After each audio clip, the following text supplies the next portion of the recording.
Hari Om. Let's start with the prayer.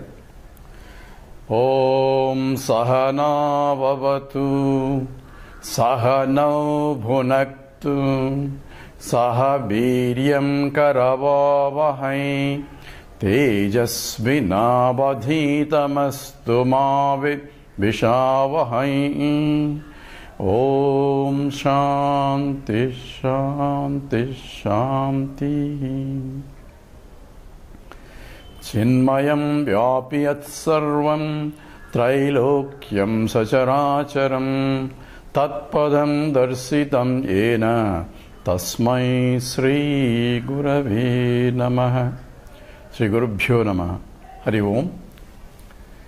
We are now coming to the end of this series of these talks with providing the Jnana Yoga. We have prepared our mind through Karma Yoga. It's called Chitta Suddhi, purification of the mind. Now we have come to the highest knowledge that is being revealed by the Shastra. We have started the analysis of I am there and the world is there, the subject and object.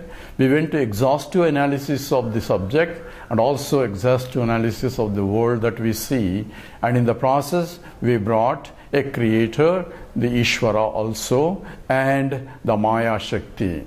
All that has been discussed exhaustively in the previous talks, and all that will become now needed or should be available to understanding the truth that is expounded in the Mahavakyas.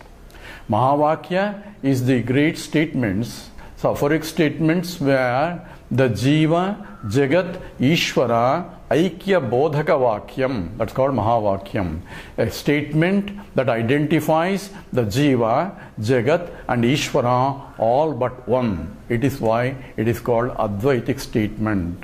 And statement where there is no duality whatsoever. And that is essentially Brahman. And Advaita philosophy is in the Brahma Satyam, Jagan Mithya and Jivo Brahmaivanaparaha. These are the three statements, and that has to be established by analysis. We started with the Brahman being infinite, and the Mahavakya starts with the Prajnanam Brahma. Consciousness is Brahman. So that is a definitive statement of Brahman. So Brahman means infiniteness and consciousness is infinite. That means if we see anything other than the consciousness, that's not really real. It appears to be there, but it's not really real. Therefore, anything other than consciousness that we see has to come under Mithya. Neither real, not unreal. Therefore, Brahma Satyam, Jagan Mithya has to come.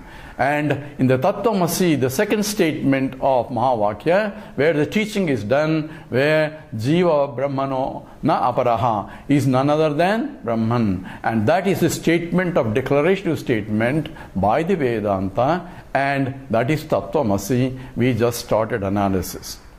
Now, those who are listening to these talks have to keep in mind all the knowledge that we have gained in the previous talks and apply it right there. It's not to think later. It is as you listen, you have to see the truth that is being pointed out by the scriptures. So you have to think along with me and to see the truth that is being pointed out.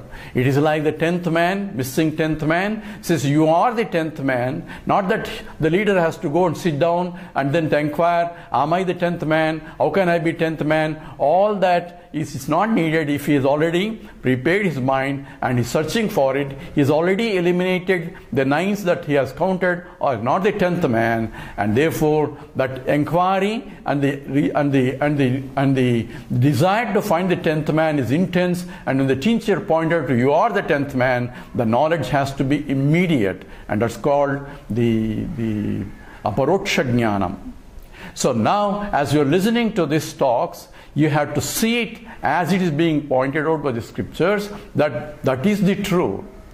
If the teaching doesn't come in, it's not the fault of the teacher, not the fault of the speaker or the scriptures. It's because the mind is not prepared to grasp the knowledge.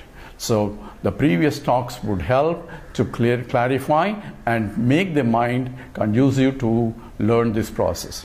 Now we have started analysis of Tattvamasi, and in the Tattvamasi there are three statements, that is Tvam, that is teacher is pointing out, you, that means from the student point, I am, and Tat Asi, you are that means I am that, has to be understood by the teacher, by the student, when the teacher points, you are the missing 10th man, or you are that, has to be understood clearly as it is being pointed out, because you are right there, it is immediate and direct. We have trying to understand what exactly means, or what exactly scripture says you. And this is the most difficult part of the student, because they always imagine I am this with the egotistical statement and trying to inquire how can I be that. So I am the subject and the whole world is objects. So I cannot be the object. So this confusion comes into picture because of the lack of understanding of what is being pointed out as Tvam. So we have to understand what exactly means Tvam, means what exactly who I am. And this inquiry of who I am becomes only part of the statement Tattvamasi. Because I need to know what is being pointed out, and then further equation can be validated once I understand the subject in the project. In the equation, you have subject and the predicate. And once you understand the subject, we can apply the analysis to understand the rest of it. So in the analysis of Tvam Padartham, we started with we had to use logically, we can reduce who I am. Because I know I am an existent entity, and I know I am a conscious entity.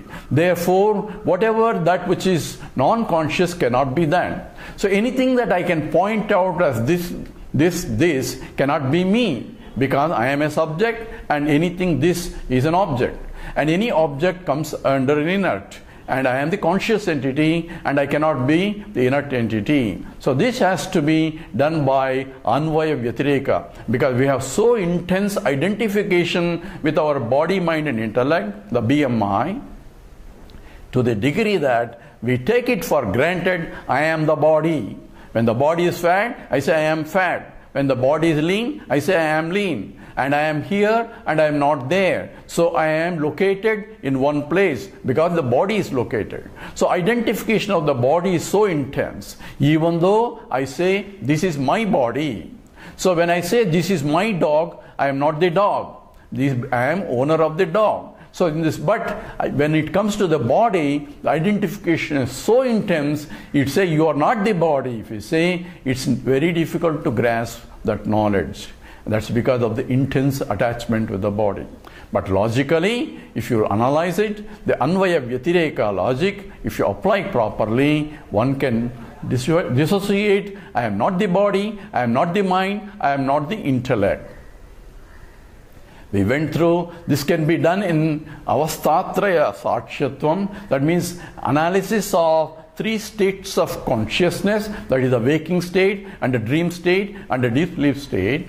Or we can do Panchakosha Viveka, where there is Annamaya Kosha, Pranamaya Kosha, Manomaya Kosha, Vijnanamaya Kosha, Anandamaya Kosha, and these are the koshas, but I am the one who is the essence of all that, and that has to be done by Anvaya Vyatireka. The third way is Druk-Drusya Viveka, seer seen, or the subject-object distinction.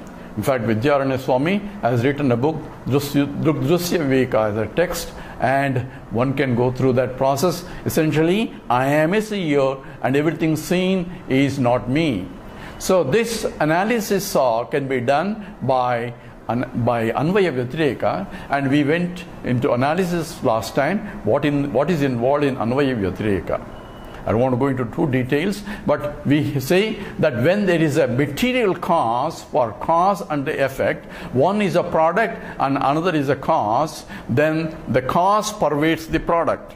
So if I want to separate the two, which is real and which is not real, which is independent, which is not independent, we use this Anvaya Vyatireka logic to differentiate what is real part and what is apparent part. In the case of gold becoming ornaments, ring and a bangle and necklace, gold is the material cause and the ring and the bangle and they are products.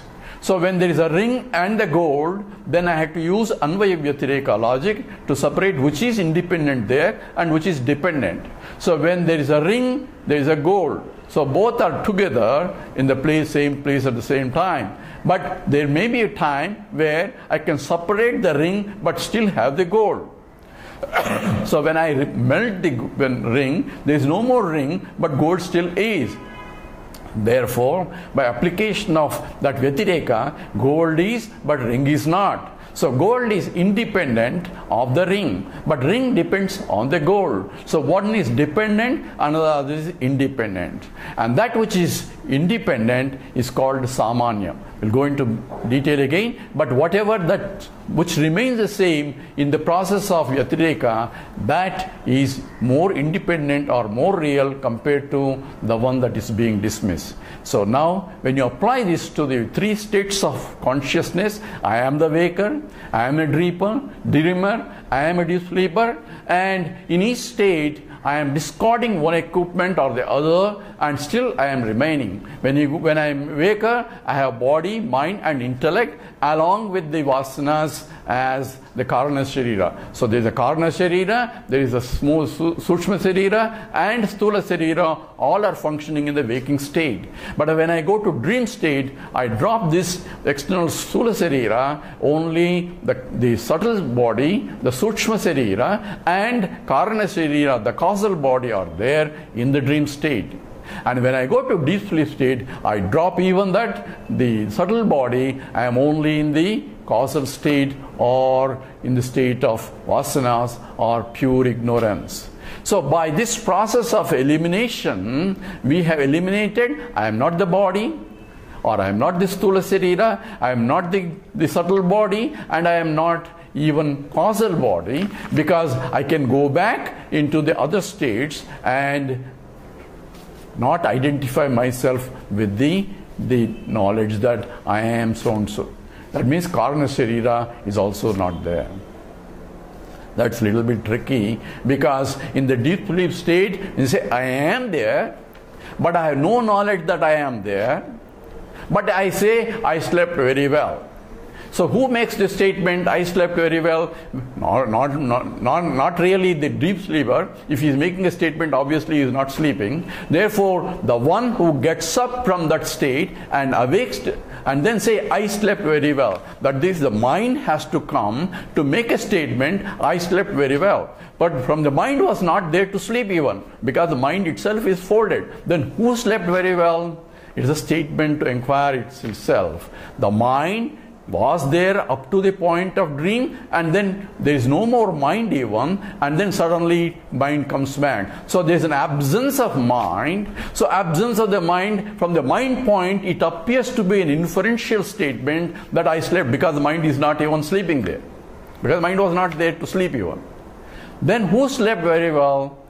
When I say I slept very well, who is that I? That has to be inquired. I am the witnessing consciousness, the Sakshi, who is there in the waking state, in the dream state, and in the deep sleep state.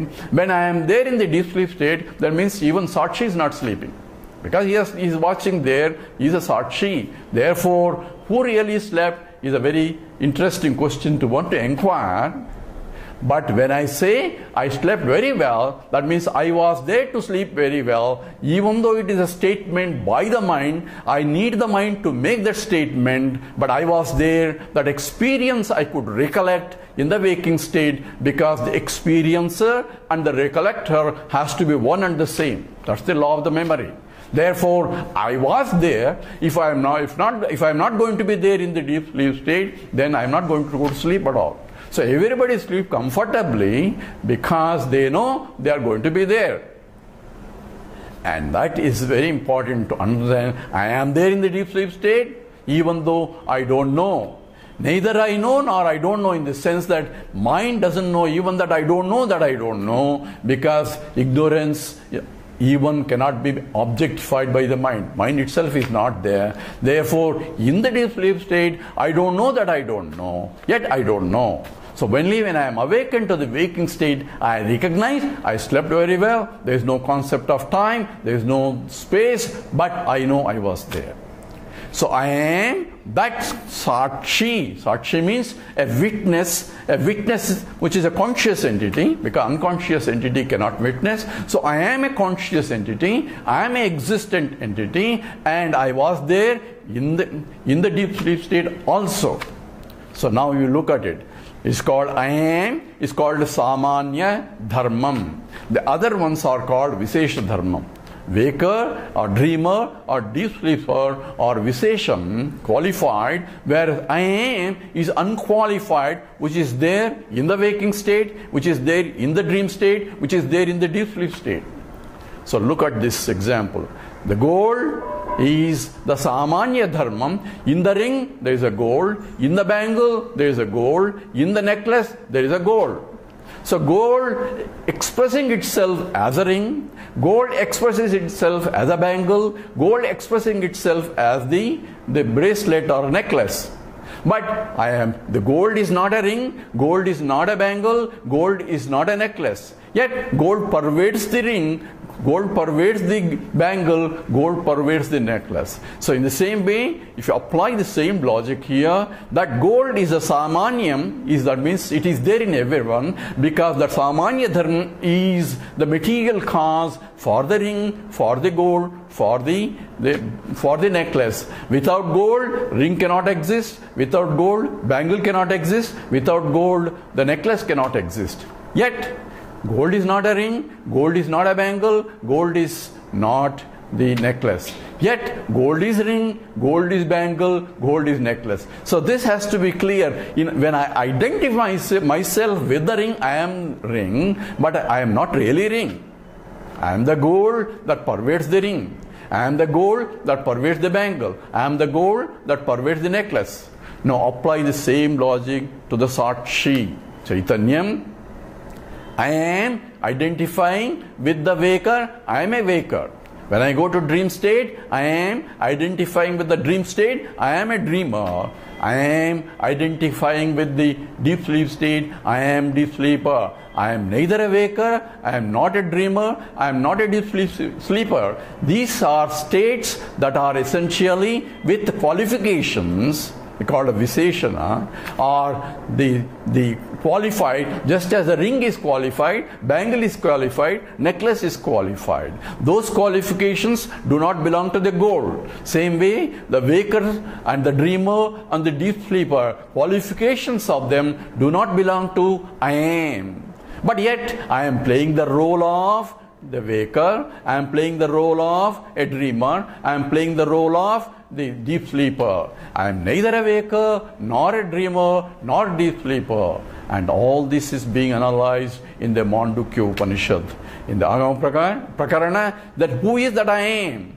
So I am neither this state, the waking state, nor a dream state, nor a deep sleep state. I pervade all these three states, but yet I am different from all these three states. And says, that's why in the mantra 7 of the Mandukya Upanishad, the beautiful description of who is that I am, which cannot be described, at the same time, the scripture is trying to point out that who is that I am is. Na anta pragyam, na bhai pragyam, no bhayata pragyam, na pragyana ghanam, na pragyam, na pragyam. And it says then, I am not this, I am not waker, I am not dreamer, I am not in between any of these.